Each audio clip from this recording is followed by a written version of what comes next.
Okay. Good morning, good evening. We love you wherever you are in the world. Excited for this. Man, I'm excited for this topic.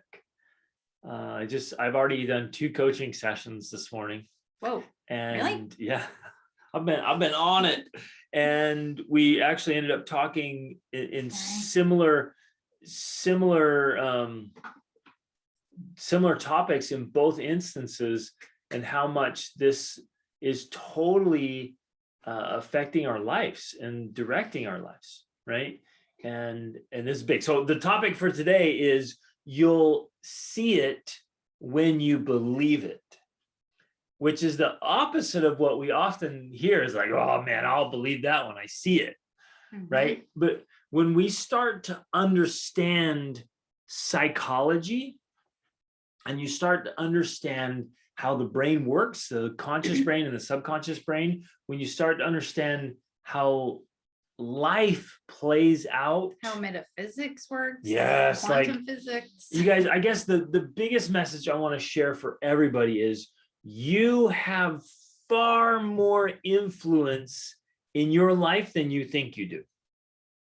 Well, I want to emphasize that one of the ways to gauge truth, to know if something is actually true, is when you can see it across domains, meaning like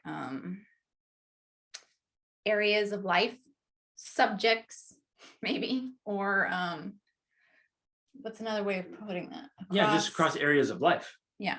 So if something it proves to be true in like neuroscience and psychology and quantum physics, you're kind of like, okay, interesting. Yeah, this isn't just this idea here. This also works here, and it works here, and it works here. So that's one way that we gauge if something's true, right?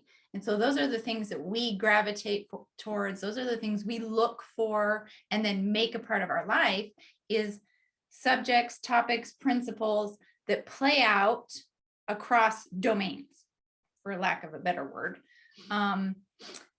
This is one of those things, what we're going to talk about today. This is one of those things that seems to just be true because it works in all these different fields of science, even religion, even story, myth, archetype, all those types of things. It all ties in, it all seems to play out. And so we're like, okay, that's something that's true. I just wanted to emphasize that. Sweet. So as we dive in today, I want you to be really thoughtful about yourself and your experiences, and would love to ask questions here or share comments. And I want you, we're going to invite you to share some things as we think through this, but make it real today for you, and make it personal. And we're gonna get in your head here, and I want you to get in your head and think, okay, where are my thoughts and beliefs playing out in my life,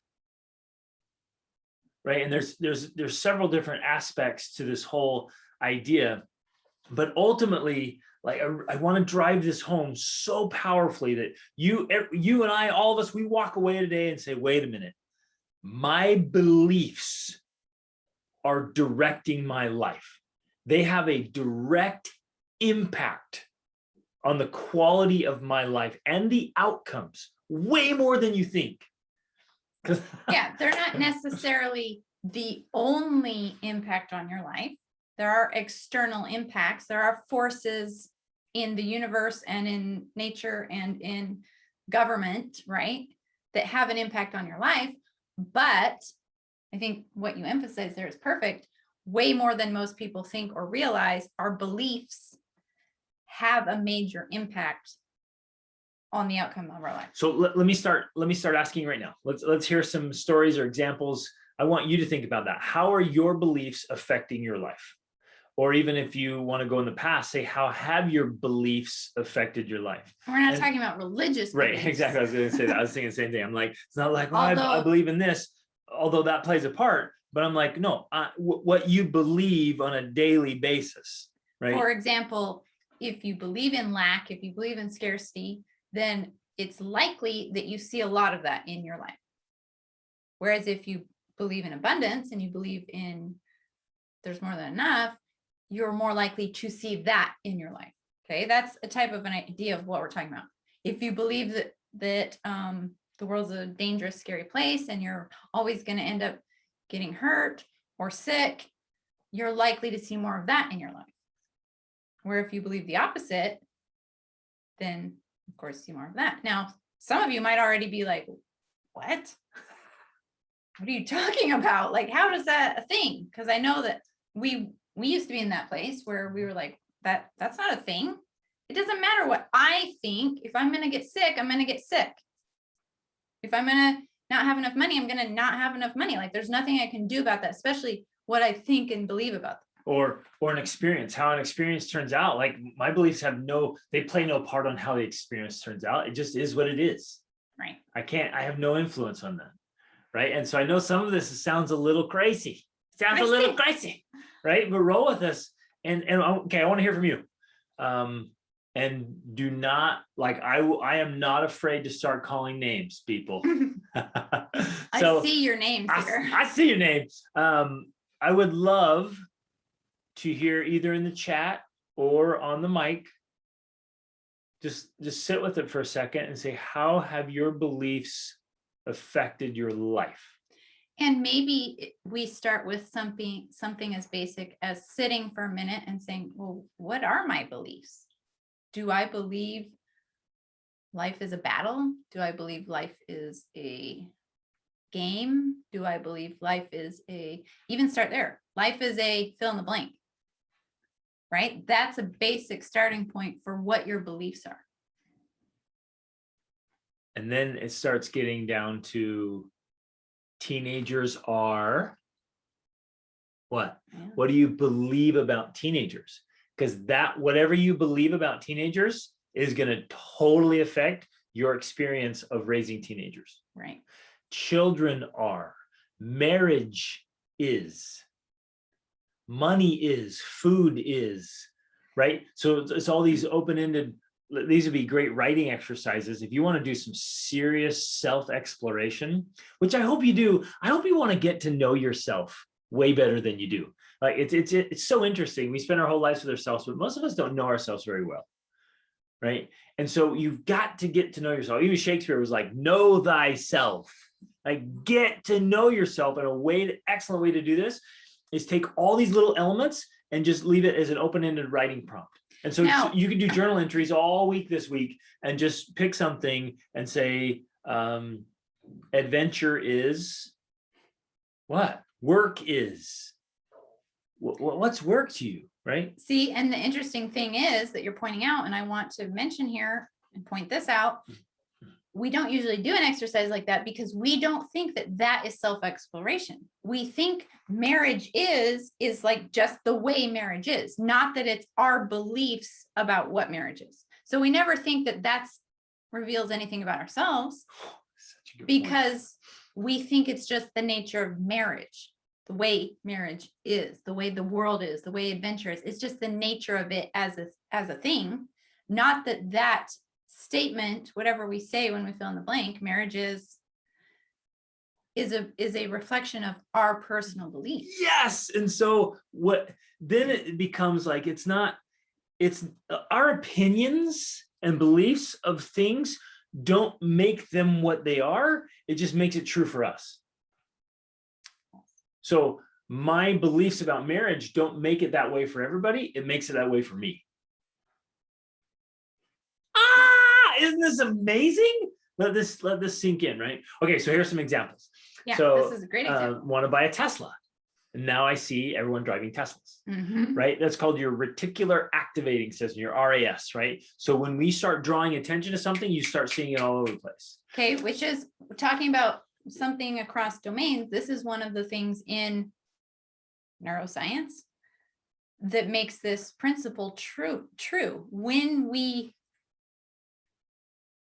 believe it, think right? about it, focus on it, then we start to see it. That in neuroscience, that's true, because once we've brought attention to it, in our brain is saying, this is something I want. This is something that is important to me. Now our brain starts to pay more attention to it. That is the what do you call it? Reticular activating Yes. system, the RAS. And it's not like they're all of a sudden more of that thing. It's just you start recognizing them more. And we all do this across every part of our life.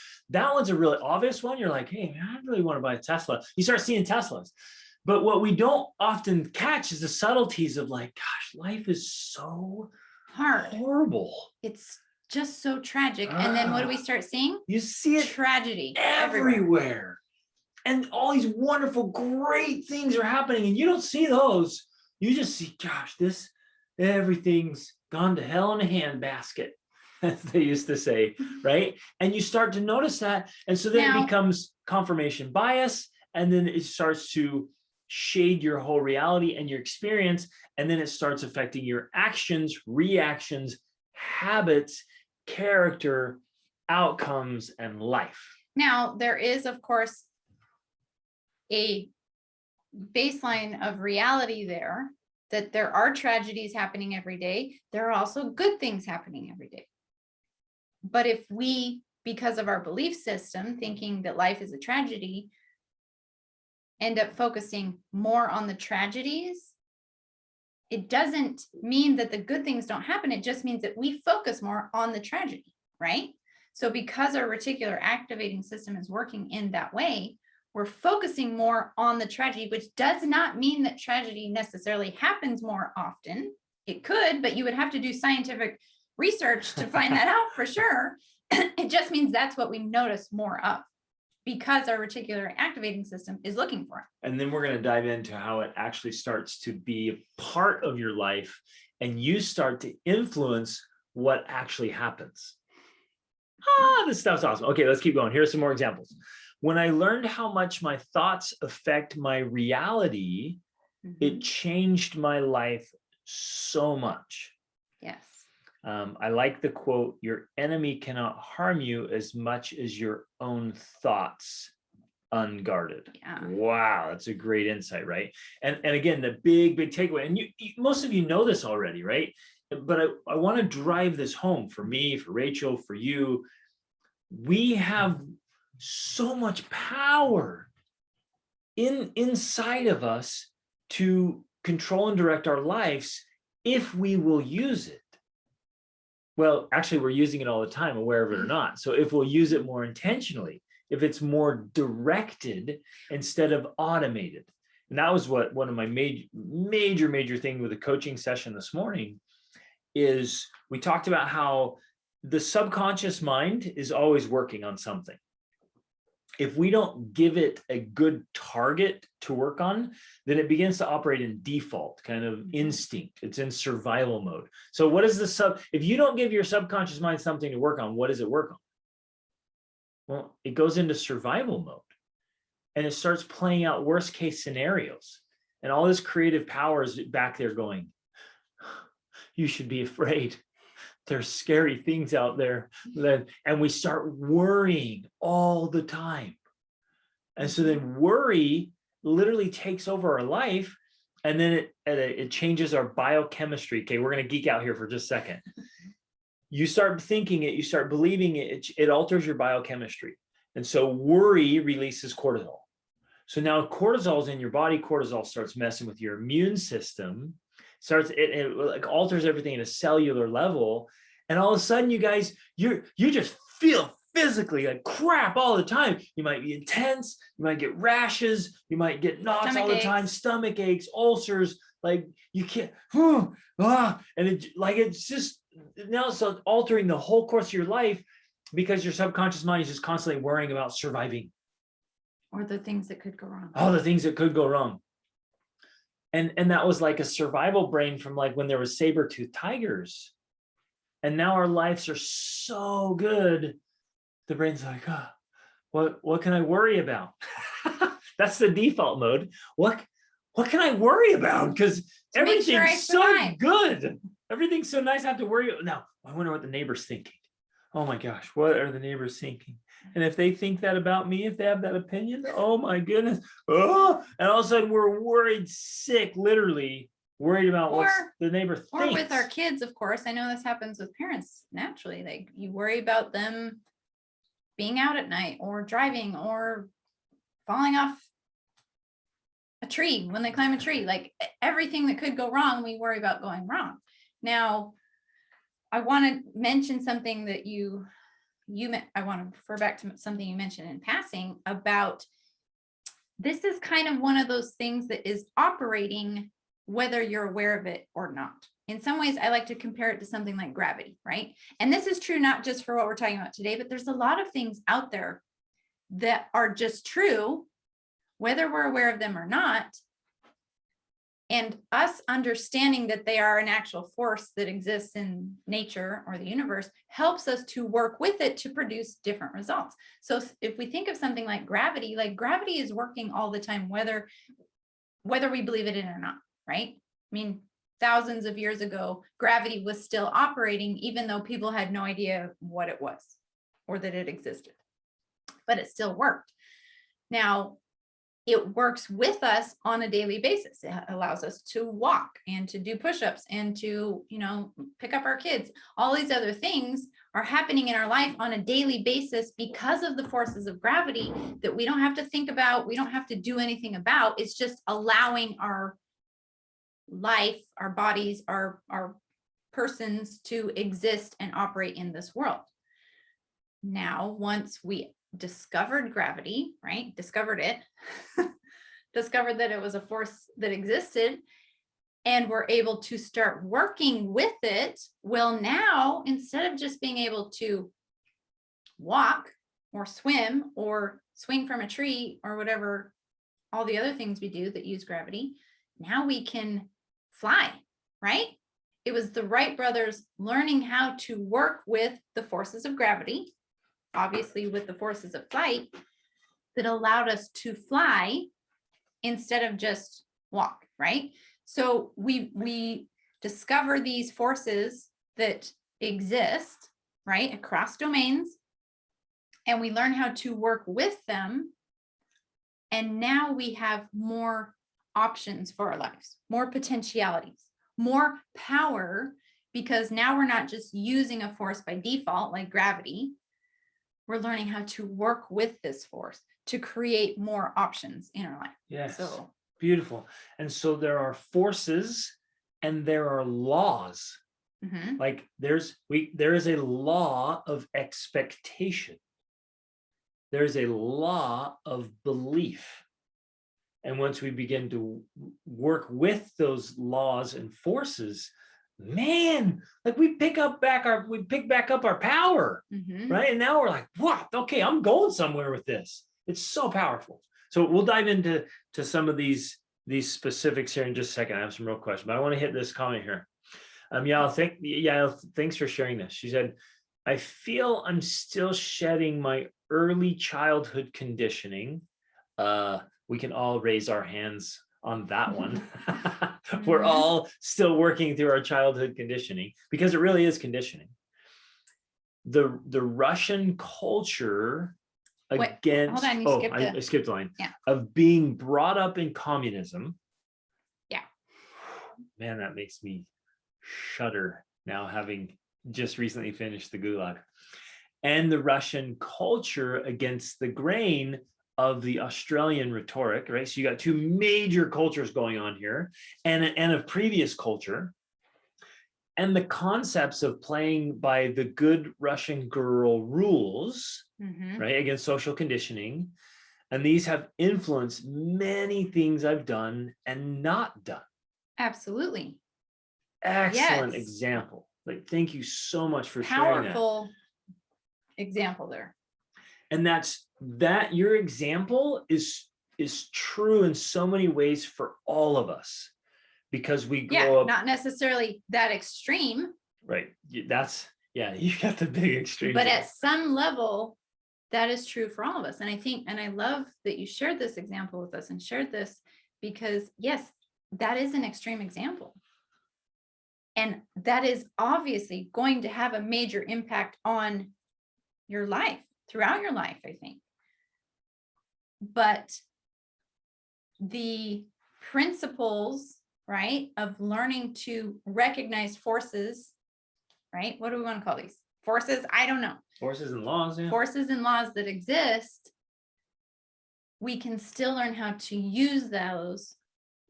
I think no matter what our background, no matter the early childhood conditioning, to take more power into our life. And ultimately, that's what it is. It's about just having more personal, individual power. Of saying, this is what happened. Sorry, just one last. This is what happened to me in my childhood. But now I can see that from a different viewpoint. I can recognize what happened. I recognize these forces that exist, and I'm going to take the power that is there for me and use it to create more of what I actually want. So the first step then is real awareness. So again, circling, like this is awareness. Yeah, this is huge awareness, and it's so good. I want each of you to think of it, because you got to look at the family, your small nuclear family dynamics and beliefs. Like I grew up with all kinds of really not empowering beliefs, to put them nicely.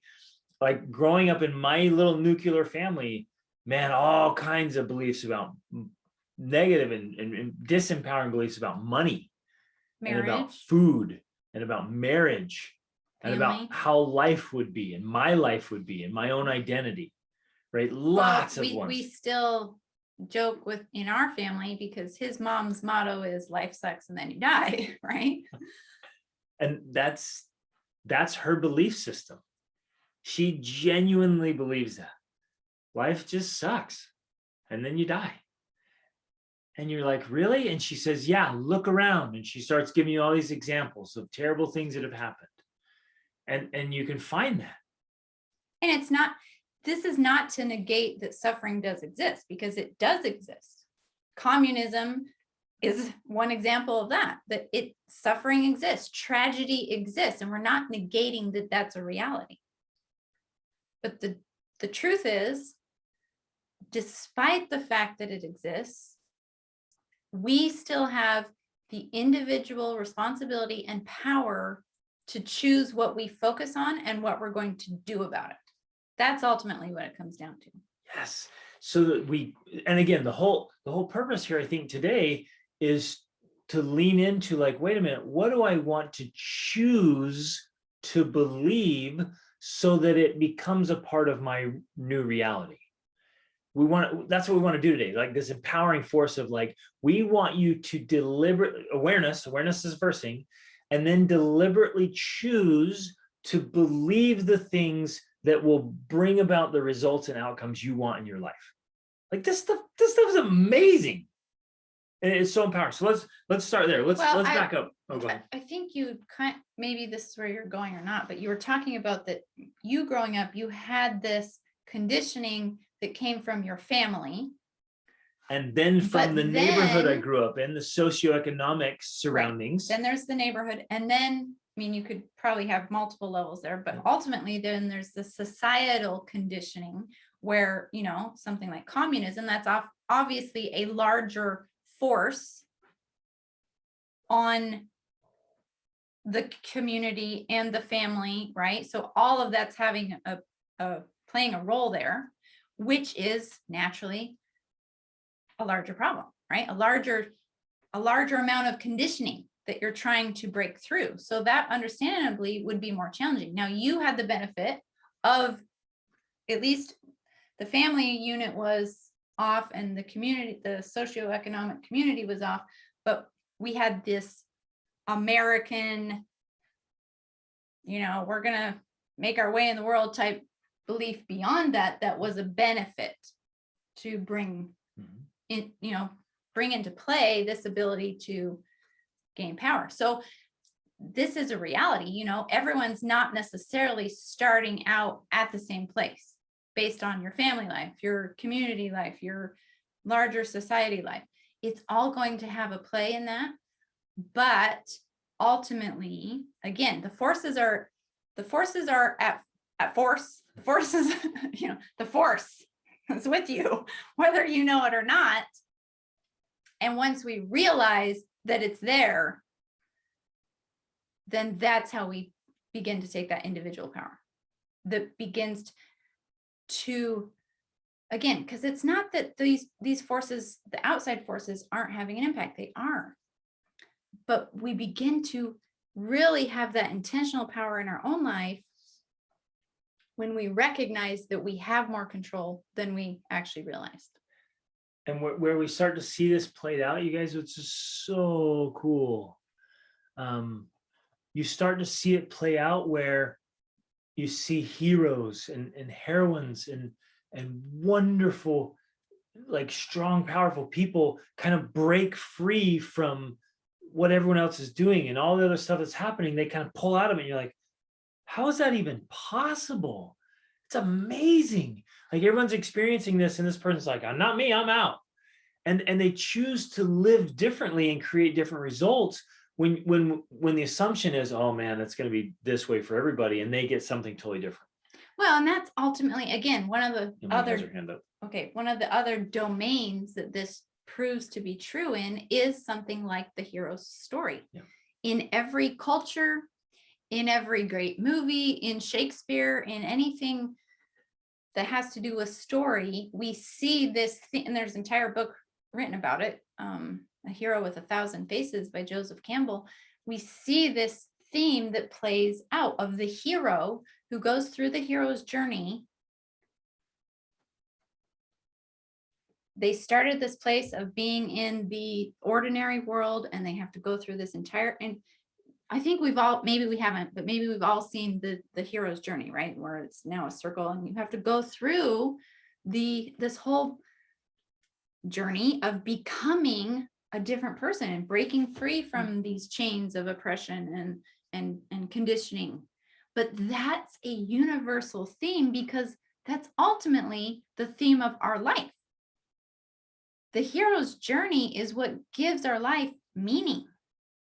When we begin living our own hero's journey and we recognize that we are on this path of personal transformation, that's what brings meaning to our life, despite the suffering, despite the tragedy, despite the misery.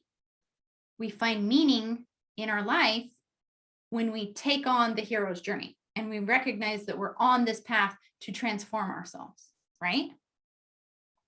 But you actually have to believe that and do something about it, or you just sit there in the stands and let life happen to you.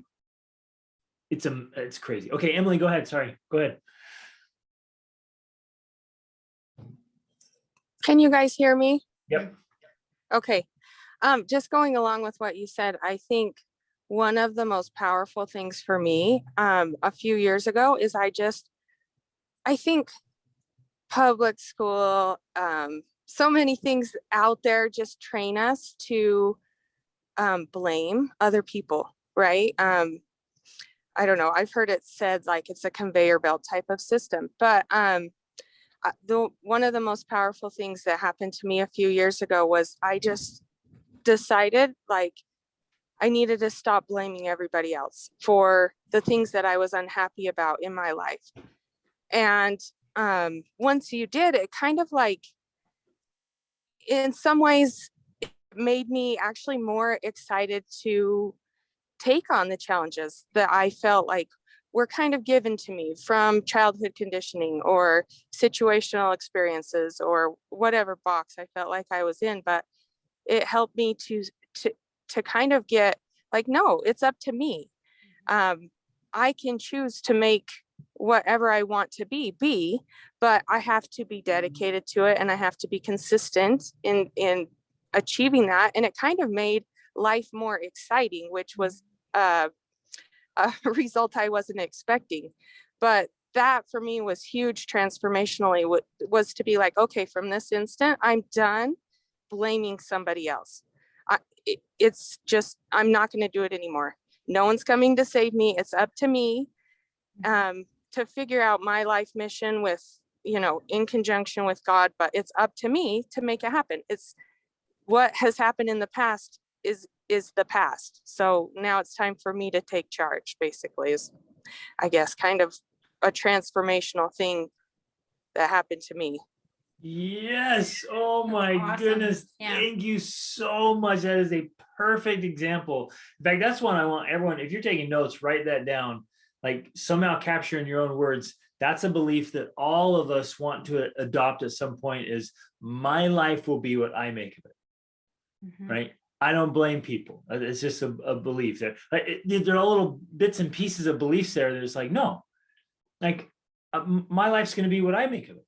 I'm responsible here. I'm not going to blame anybody else. And I love the one you said, Emily. No one's coming to rescue me. I Mhm. remember distinctly having that belief Yeah. alteration because subconsciously I just kept someone's gonna take care of this problem for me. Mhm. And I would daydream. I would daydream about somebody taking care of my problems for me. Just this will be so great. Somebody, some rich person or some really awesome person will just step in and be Some like, stock will let me just, you know, let me take just off. take care of that for you. You got it. And I'm like, it was such a disempowering belief. Mhm. And then all of a sudden, when you believe no one's going to come rescue me, Mhm. I got to rescue myself. That is a powerful belief that starts to transform your life. Mhm. So that's one I want to invite everybody to adopt. My life will be what I make of it. Yeah, I think you articulated that so well and so perfectly, Emily, because that is the reality of a part of the hero's journey for sure.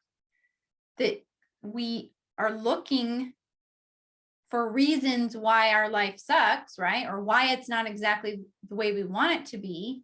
But it's not until we stop blaming and we take full accountability, full responsibility, that things change. Like that's ultimately when everything changes. And I know that was true for us, true for you. When and it's hard to do because it's painful, it's uncomfortable, it's humbling to say, well, okay, it's my fault. Like I have to do something about it. I have to accept all of this heavy responsibility in order for anything to change. That's hard. But when you do that, you're right. Life gets more exciting. Exciting, yes. The Life excitement gets piece is more awesome. powerful. Life gets more meaningful. Right? So that was beautiful. Beautiful. Yes, Amy's saying where energy flows, where intention goes, and where the focus Mhm. is. Yes, and we'll come back to that. Yes, taking responsibility, even when things happen that aren't our Yes. fault. Yes. We take when we say no, I'm still responsible. How I respond to this is still my Yeah. responsibility. Like responsibility. Well, and so I'm going to add this because yes, it's not our fault, the family we were born into, or the parenting our parents did, or that we were born into a communist country, you know, like that's not our fault. But one of the things that we've talked about and we loved from Greg was reading the Gulag Archipelago by Alexander Solzhenitsyn, who was in the Gulag, which is like a Russian concentration camp. And while he was there, of no fault of his own, he started to think, you know, torturing is going there, horrible things. Greg just told me a little bit from this book. I have not read it yet. And I was like, oh my gosh, that's horrible. But while he was in this concentration camp, he started to think, what did I do to bring this about? What did I do to end up here in the Gulag? And then he ended up basically writing this entire book in his head and like memorizing it. And then when he got out of the Gulag, he wrote it all down, and it led to the downfall of the Communist Party in a way, right? But while he was there, he did that thing. He took responsibility. What did I do that brought me and our society to this point? And he thought of all the things he could think of through his life. He literally went back through his entire life and thought of all the things he could think of where he had not told the truth 100%, or where he'd been dishonest, or where he had shirked his duty, spoken up, where he'd not spoken up when he should have spoken up. All of the things he could think of that led to this horror existing, right? That contributed even in a small way. And his message ultimately is and I only know this because I've listened to a lot of Jordan Peterson and he talks about it, not because I've read the book, but the ultimate message is that taking individual responsibility for our own actions, our own lives, is the only way to prevent even something like communism from happening, right? If you want to branch it out that far. But in the interim, it affects you, it affects your family, it affects your community, it affects the world. That's the only way forward. It really is. Okay. Yeah, Greg and Kim put in the comment here, in psychology, this is called the external locus of control versus the internal locus of control. In other words, do things happen to me or do I make things happen? Absolutely. There's a lot of what I covered in my coaching session this morning is how much control we have.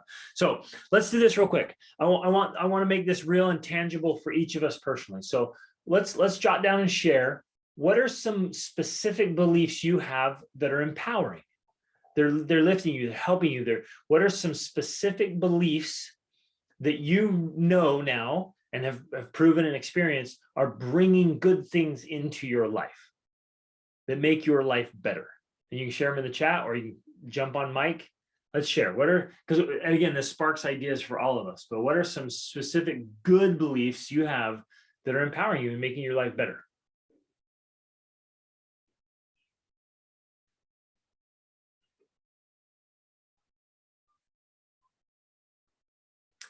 I know for me, well, there's been a lot, but one of them was this belief like this. I remember this moment vividly because it was hard for me to believe, but once I believed it, it changed everything. And it was this belief that if other people can do it, so can I. And that was hard. That was crazy hard for me to believe because I had so many insecurities and so much self-doubt. And I had these beliefs like, well, other people can do it. Other people are lucky. Other people are talented. Other people are smart. Other people had a better background. Yeah, they have better family, better background, better connections, better opportunities. More money. Like they can do all this. And those beliefs were disempowering. And when I stopped and I thought, wait a minute, is that actually possible? If other people can do it, then so can I. Like that belief, it was hard for me to adopt, but once I adopted it, changed everything. And then I heard it specifically in Oprah Winfrey's story. Like she came from a rough background. And just at some point in her journey, she said that. She said, if other people can do it, then so can I. Man. And then she just went on to become who she became. Right? Really, really powerful. Okay, let's share. Come on. What are some specific beliefs you have that are empowering, that you've adopted, that make your life better? Well, and people have heard me talk about this before, but one that I adopted was I have more than enough time and money for everything I want and need to do. Now, one of the reasons that I adopted that belief is because I believed the exact opposite of that before, right? I believed I didn't have enough time to do all the things I want to do, which in some ways is technically accurate, right? And I was thinking about this the other day, like it really is exciting and gives life meaning that you can't run out of things to do. There's always going to be more things to do than you can legitimately do, because otherwise you do everything and then life would be boring and pointless and meaningless, right? So it's a good thing. So you're just sitting around waiting to die. Yeah, after you've done I've done it all. Like, now what? So technically, logically, that is true, that there's more things to do than I can ever do. But that belief wasn't serving me in that it was making me feel stressed or overwhelmed, or like I'd get to the end of the day and I didn't get everything done, right? And so it was disempowering me because I believed that I did not have enough time and to do everything I wanted to do. But when I switched that, and again, same thing. At first, I'm like, that's not true. So can I point this out? It doesn't change reality. Right. It changes your reality. Exactly. And that's empowering. because when I believe I have more than enough time to do everything I want and need to do, what that helps me do for myself is to focus on the things that I really want and need to do. And then once I get those things done, right? Because it's not like I'm just like, oh, I've got enough time, I don't need to worry about it. That's not the belief. The belief is I'm very clear about what I want and need to do. And then I structure my time so that I focus on getting those most important things done. And then I feel a sense of meaning because I have structured my day to get done my most important things that I decided were the most important. And now I don't have to worry about, oh, that I didn't do this, or I didn't talk to the neighbor, or all these other things. I pre-decided what was important to me, and I focused on getting those things done. So now instead of feeling overwhelmed, I feel a sense of accomplishment because I've gotten done the things I decided were important. Same with money. Is there more stuff to buy than I have money to buy? Yes, absolutely. But when I focus on the things I really want and the things I really need, and then direct my resources toward those things, then I have more than enough money for the things I want and need, right?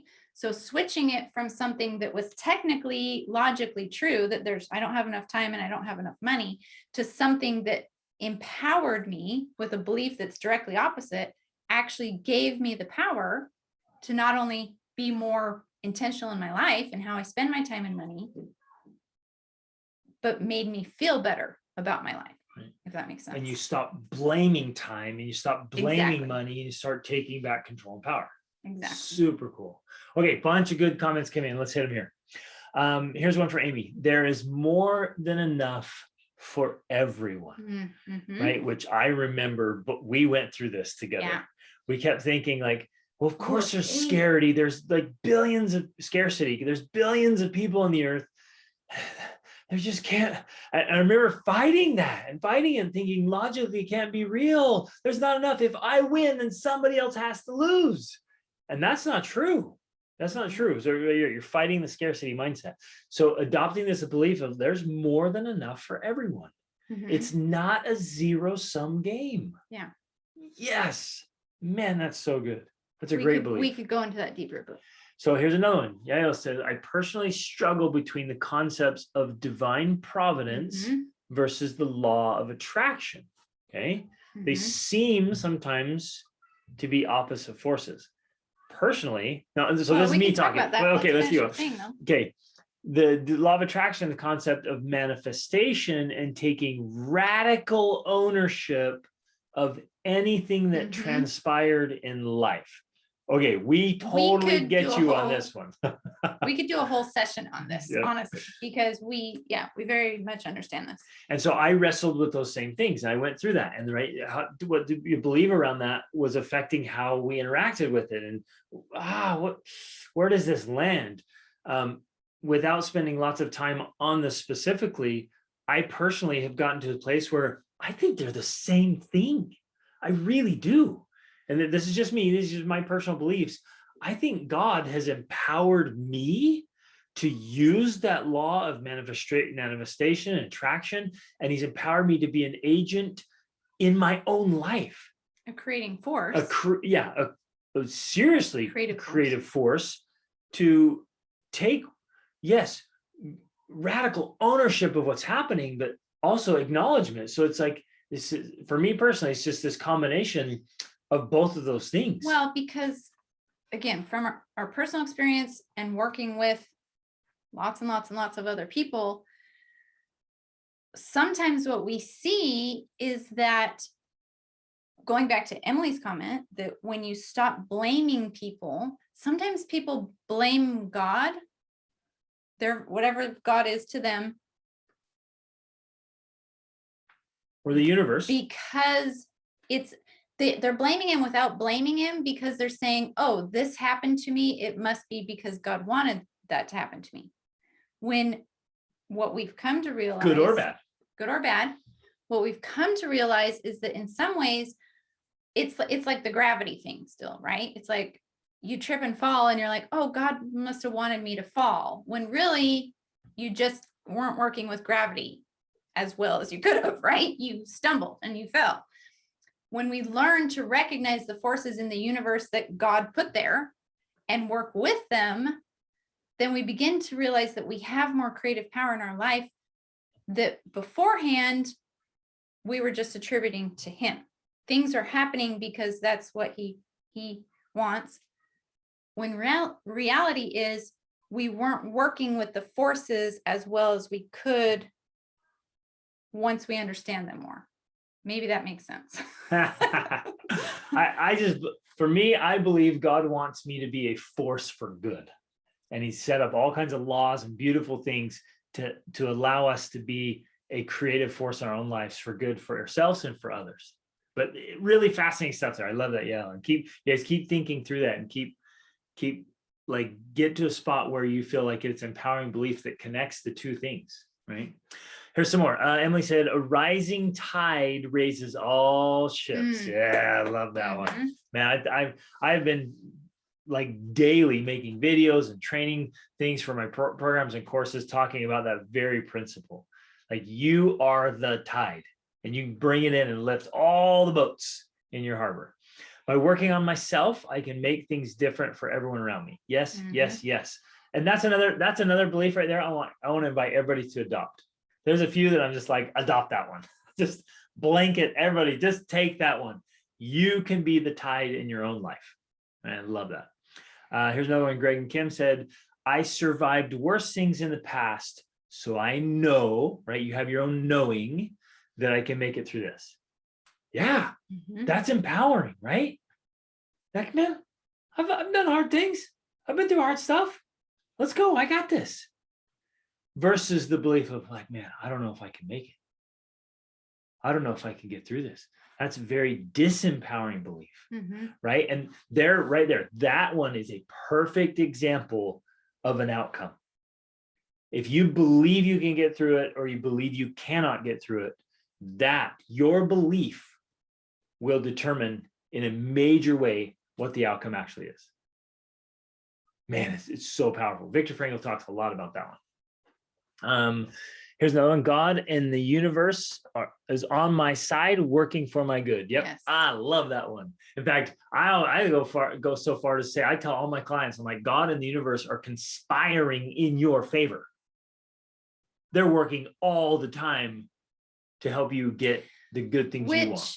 I want to tie back, I think, to Yael's comment a bit there, is because sometimes, again, this can get very complicated depending on your personal religious beliefs and backgrounds and conditioning, because there is conditioning that goes into all of that that may or may not be accurate, right? I think regardless of your religion or spiritual beliefs. So it can be difficult because sometimes we think when things don't go the way we would maybe want them to go, that, oh, well, that's just because it's not supposed to happen, or God wants me to have a trial, or like there's lots of different language that people use. But when we begin to understand, yes, suffering happens, tragedy happens, it's going to happen. And part of that belief of, well, that's conspiring in my good, is that we can use that towards growth, learning, gaining empathy, gaining compassion. Like there's lots of lessons that can be learned. But the other thing that it can be important to understand is that sometimes we're just not understanding the laws and the forces well enough to use them better. And so when things go wrong or don't go our way as much as we would want, yes, sometimes it's just a part of life, but sometimes it's because we're not using the laws right, right? Like what? Okay, this is something that's come up with us with our religious background and beliefs around money specifically. And we know a lot of people in our circles who believe that if you are righteous, meaning you're doing spiritual things, right? You're doing religious things, that will then solve every other problem in life. And somehow money will appear. Well, money's one of them. But the reality is that every domain of life actually has its own laws and rules. And so money has its laws and rules, and health and well-being has its laws and rules, and marriage and parenting has its laws and rules, and whatever else you want to name, business, pretty much every domain you can think of has its own laws and rules. And so religious living is a powerful force because it brings a lot of, benefit from faith and belief and all these things in your life, but it's not the solve every problem solution, right? So what we have to do is to learn to understand, oh, well, actually, if I want to succeed in money, I've got to follow the laws of money. And if I want to succeed in marriage, I've got to follow the laws of marriage and communication and, everything that goes on here. And if I want to succeed in health and fitness, well, going to church isn't enough. I actually have to work out. Can't I just bless my Snickers? Right. You could bless your snacks. If I pray enough, this really unhealthy food that tastes good, it might be good for my body. Right? It's a violation of laws. So I want to kind of tie that in a little bit there, because that's some of the things we have seen is that God and the universe have established laws about how things work, right? And when we learn how those operate, that's how we bring those results into our life. And that to me, behind this belief that the universe is conspiring for my good, that's ultimately it. The universe operates by law. That's a good thing, because it means that it's not just chaos and chance, right? It means that there's actually something that you can count on. It's a law that's works. Predictable. It's predictable. Not just chaos and crossing your fingers. Right. And when it feels like chaos and it feels like you don't understand what's going on, very often I've come to discover that that's because I haven't figured out the law. I haven't figured out what's really operating in this area of my life that feels chaotic. And in today's topic, aligning our beliefs with that, because our beliefs will often prevent the law from having force in our lives. Exactly. Right? So, like, this stuff is, I love it, man. I love it so much. Okay, here's another one. She said, I just had a light bulb moment. Do you feel that the matrix or system was afraid of people's awareness of their personal internal power and influence, and they diluted or muddled the reality by taking this accountability away from people and putting it on God as some outside force we have no power over? Right? I would absolutely say that yes, in many, because again, when we think about religion itself, we have to know that religion has a long and sometimes very messy history that has had influence from political forces and powerful leaders and things that don't necessarily have the interests of individual humans as their top priority, right? So yes, I think there's naturally going to be some of that has influenced religion over time. I think all religions probably.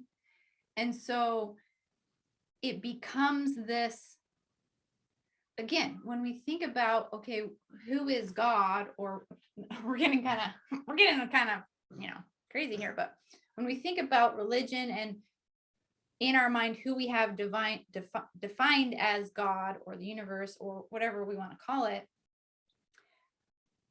that also has been a type of conditioning, depending on the social background, the societal influence, the political influence, the whatever else you want to throw in there. Like, there's been a lot of forces there. Now, that doesn't necessarily, again, like when we say marriage is this, God is this, that doesn't necessarily define exactly what it's like. This is when this is when I go off on, because I'm like, I tell people, I'm like, look, God is not a puppeteer. He's not. So, but if you believe that God's a puppeteer, controlling your life, he's got these strings in your life, and you're like, what's the point?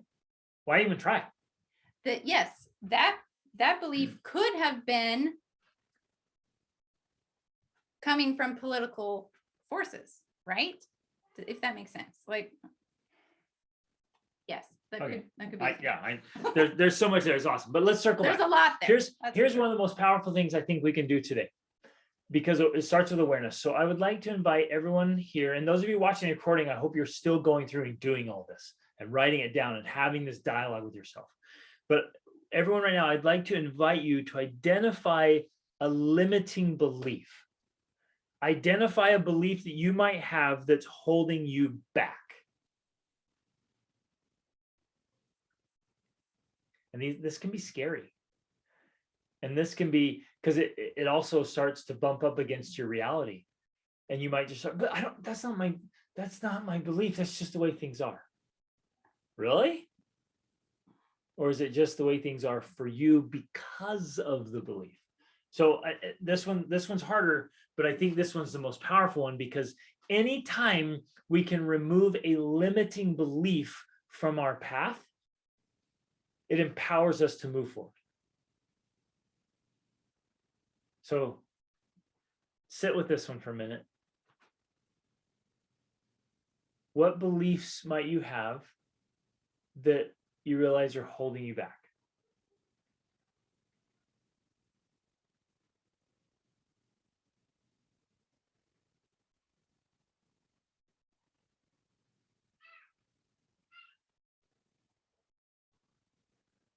This one's good. Let me tease this out a little bit while we're waiting for responses to come in. Do you genuinely believe that you can get into the best health of your life and stay there? Or do you have limiting beliefs around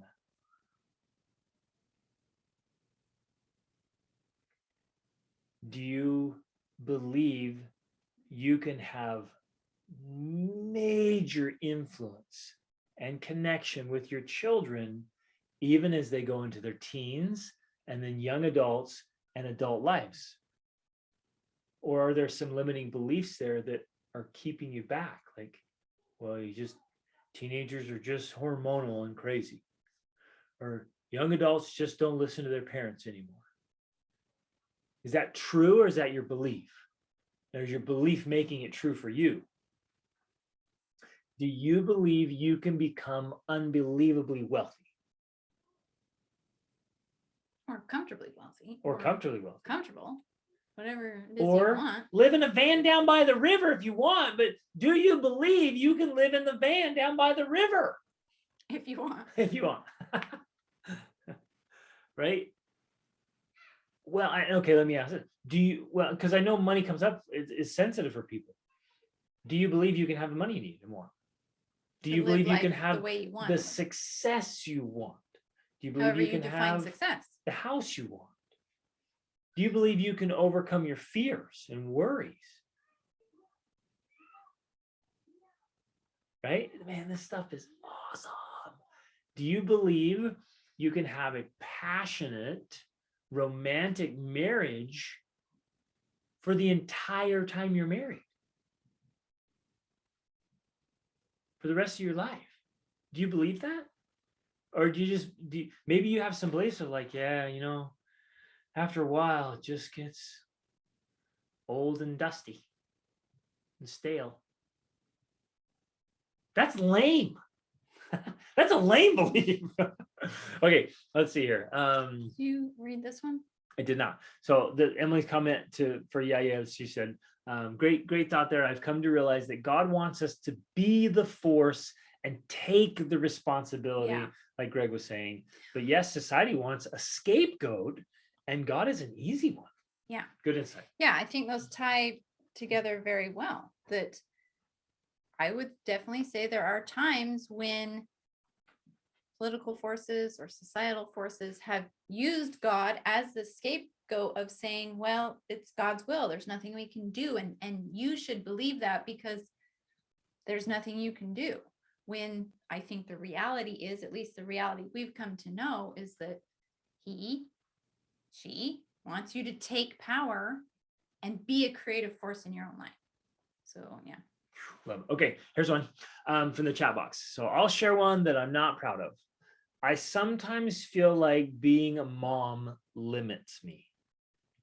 I have to work really hard and tell myself that I will become the best version of myself because of my kids and not in spite of them. Mhm. Thank you very, very much Mhm. for being willing to be open and honest and share that. And that's quite a common one. Yeah. It really is.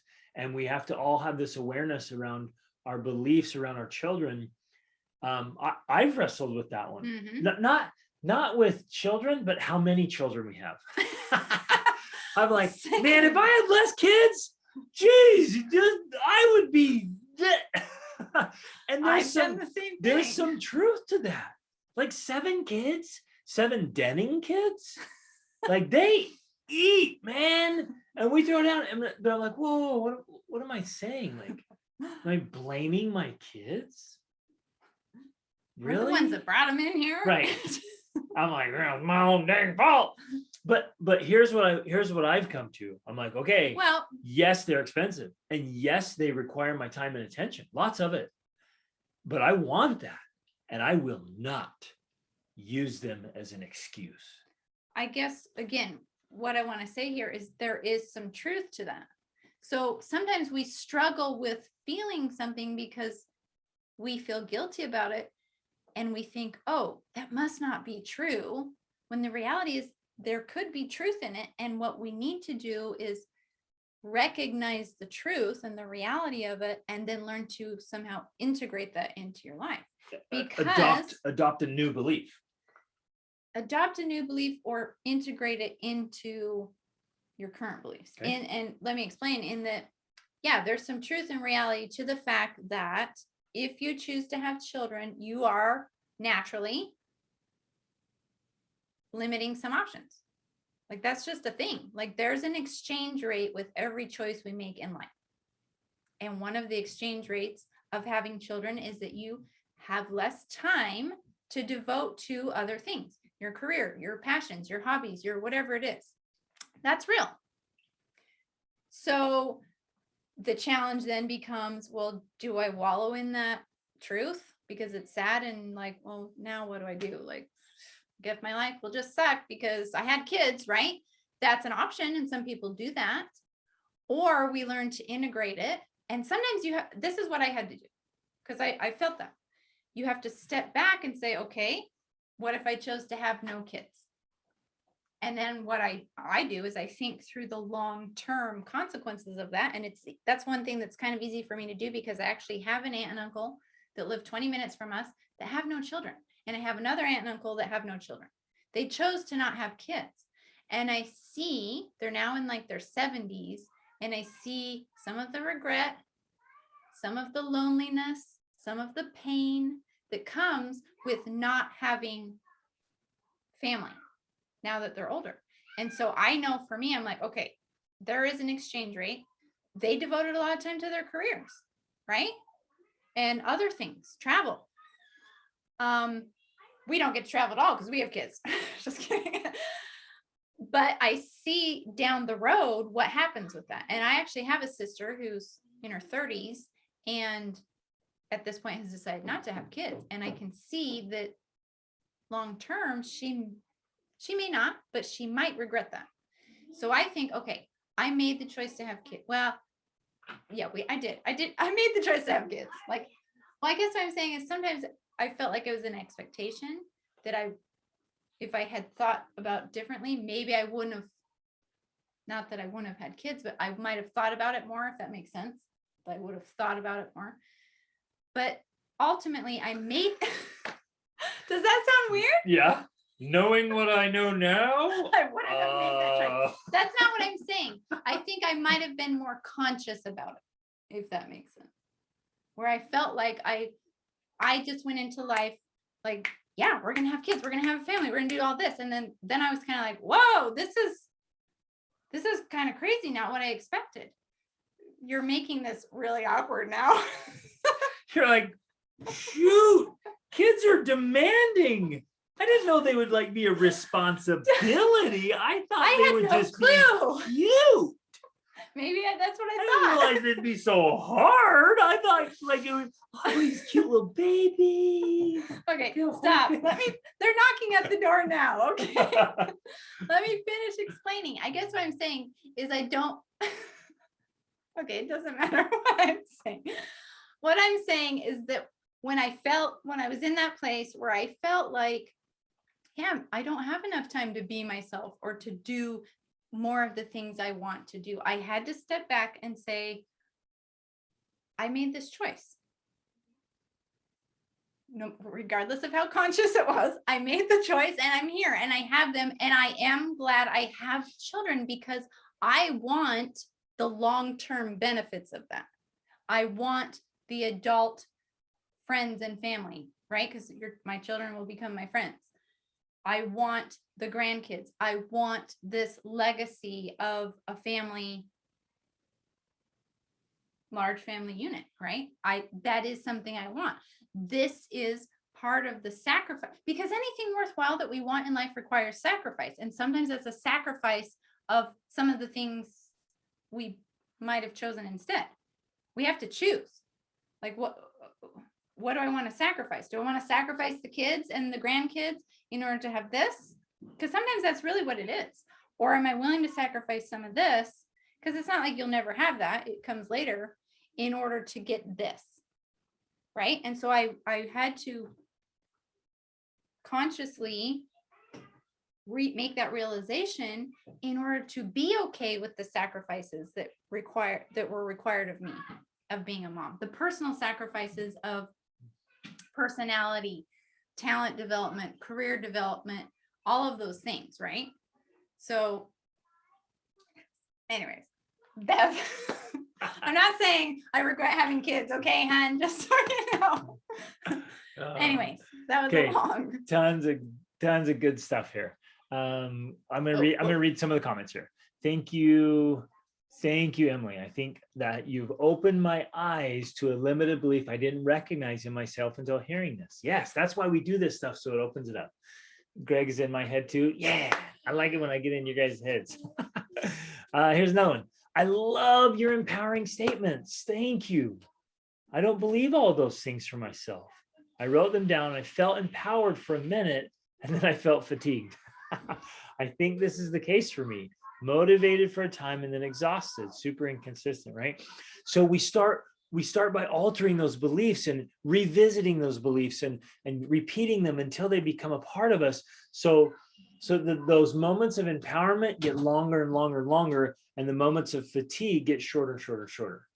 So thanks for sharing that. Thanks for all this openness, you guys. It makes this so special. Here's another comment. Years ago, someone said that up to 2 to 3 kids, you can have kids and the lifestyle.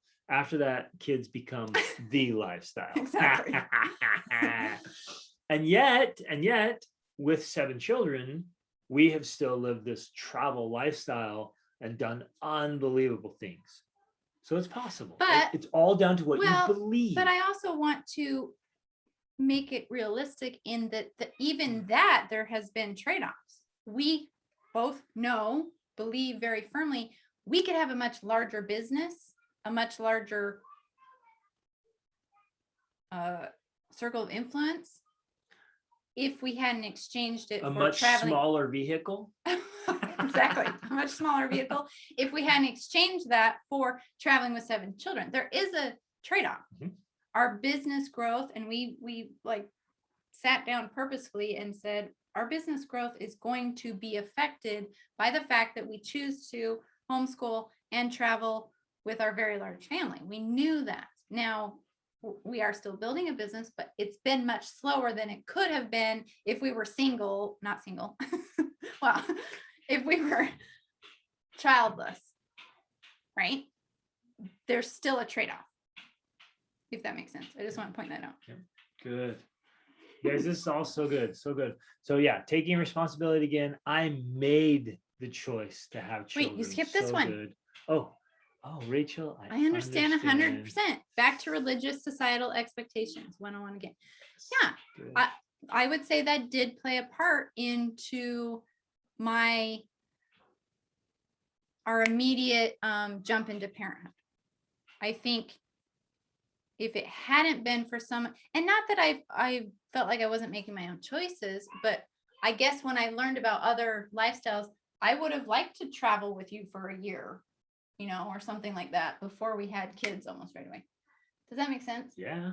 But Except but we, then again, we though, just survived on ramen noodles. that's true. But then again, I also love where we're at in life. So it worked. I think it all worked out perfectly. We still have But we once still we have got a good into 14 years Yeah. of kids at home. we So do. we I don't I'm glad we didn't wait any longer. Right. That's the other thing. It's like, well, it's also good we didn't wait because we would be way old by the time they all grow up. Anyways. Okay. Did you read this one then or no? So taking full responsibility, made the choice, so good. Mhm. Full responsibility for all aspects of our lives. Feeling the choice in it is Yeah, empowering. right. Exactly. Yes. Yeah, and I think no matter what, when we face these uncomfortable feelings of like, oh, I feel like my life is being sucked away by my children, not to push it away, but face that as like, what does that mean? Right? Because when you walk through the psychology of it and thinking through all of the aspects of it, and then even if you felt like you didn't make a choice back then, but you feel like, you know what, I'm making the choice now, and Yes. that's what I would choose. Yes. You've made the choice still. Or even if you realize that, well, I wouldn't have had a kid because maybe it happened in a way that you didn't want. Now you have a choice. Choose Well, it now. what kind of a parent am I going to be? I could abandon this child. I don't have to take care of them. Plenty of people do that. Who do I want to be? And when you say, you know what, I'm going to be the best parent I can be, even if it wasn't something I chose, that's still the choice you can make, and you can take full responsibility for that. And feeling feeling the choice in it that you have is where the empowerment comes from. Yes. And then adopting a belief around that. Mhm. So you might look back at your life and be like, knowing what I know now, I wouldn't do that again. But guess what? It's already done. Mhm. So choose now to adopt a new belief about it. Again, when you believe it, you'll see it. Yeah. And that's what we're talking about today. So choose today to adopt those beliefs that are super empowering. And like Emily says here in the comments, start with one. She's like, that's what I do. And I force myself to only work on one belief at a time, because what happens with overwhelm is that nothing. Right. And so choose one. Pick one that you think will help with the rest. Lean into that and own it. Yes. Yeah, it says, hello, Jewish Orthodox with 8 kids. I get it. Yep. And we all get it somehow, some way like that. But anyways, man, good stuff, you guys. Thanks for sharing. Thanks for being here. Those of you watching recording, thanks for watching. This stuff is so powerful. And when we begin to deliberately and consciously choose our beliefs, Mhm. it shapes our reality and our outcomes. And circling back, then life will be exactly what you make of it. And what you make of it will be determined by what you choose to believe about it. Woo! That's good. Okay. Love you guys. You're the best. Reach upward. Have an absolutely fantastic week. Go believe great things.